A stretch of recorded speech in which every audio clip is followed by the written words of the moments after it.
Hi everyone, today I will be doing my presentation on an episode from Grey's Anatomy called Blues for Sister Someone, and we'll be discussing topics from both chapters 6 and 9, which include stance and stance indicators, conversational signals, and adjacency pair sequences. These three topics play important roles on how we communicate with others in our daily conversations.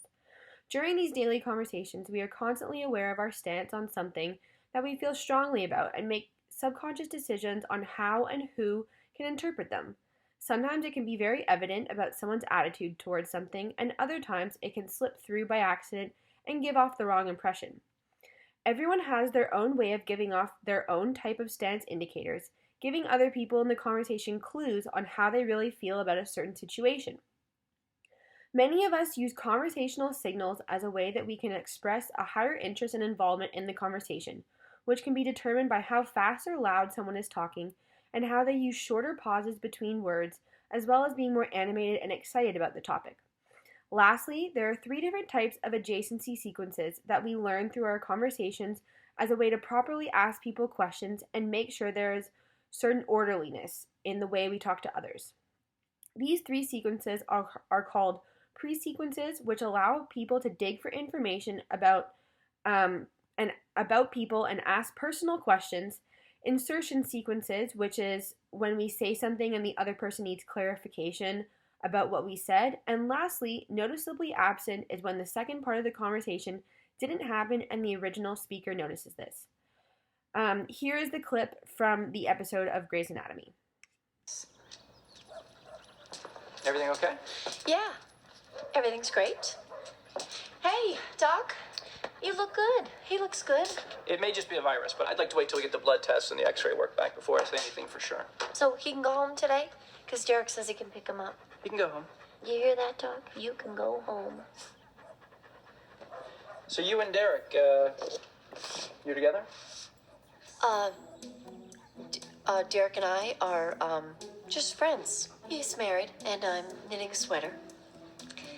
And, well, I guess I'm rambling, which I tend to do a lot of lately, and I wish somebody would just tell me to shut up. But my point is, yeah, he's married and I'm knitting a sweater. So you're single.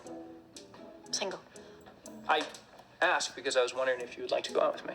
Out with you. On a date tonight. Date tonight. And you're repeating everything I say so that you can buy yourself some time and figure out a way to let me down easy. It's okay. No, I get it.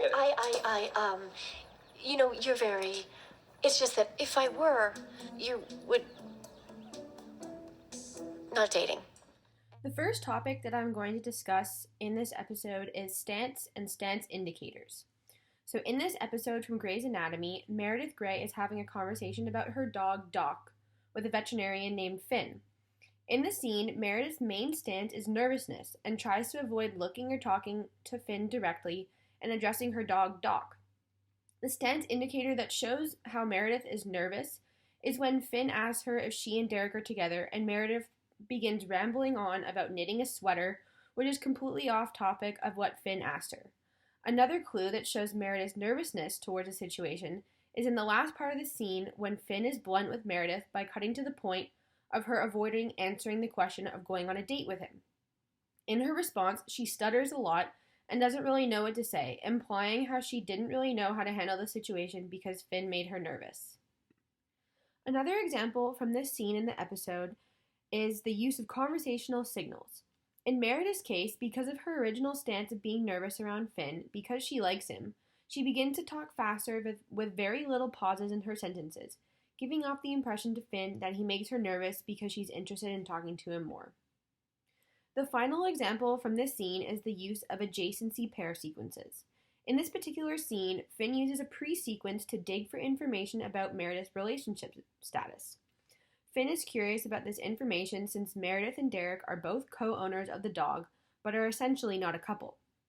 Meredith mentions that Derek can come pick up the dog, indicating that Finn can use a pre-sequence to figure out Meredith's status and ask her about Derek. Once Meredith gives her not-so-straightforward answer, this allows Finn to use the actual first pair in order to see if she is single or not, which is what he originally wanted to ask Meredith, but didn't want to assume she and Derek were dating in the first place.